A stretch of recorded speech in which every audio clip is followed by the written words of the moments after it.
When I first started healing and going to therapy and reading all of these books, I learned all of these terms like narcissism and gaslighting and toxicity and control and manipulation. And I started labeling every uncomfortable moment as abuse. That's abuse. That's abuse. That's abuse. And every red flag feels like a flashing siren. This is not your body being dramatic, it's just protecting you. But as I matured in my healing journey, I recognized that not everything that hurts is abuse, and not everything that is confusing is narcissism.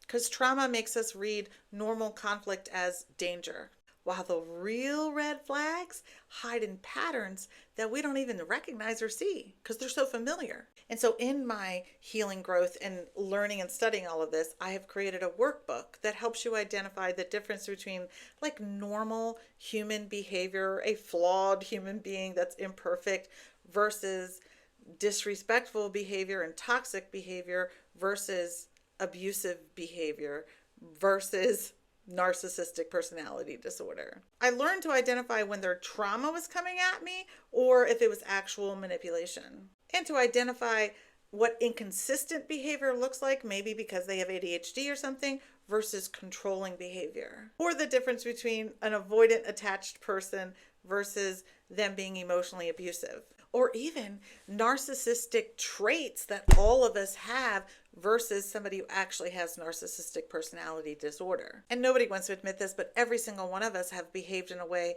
where we have been controlling, manipulative, selfish, reactive, avoidant, hurtful, neglectful. Every one of us have been that way because we're human.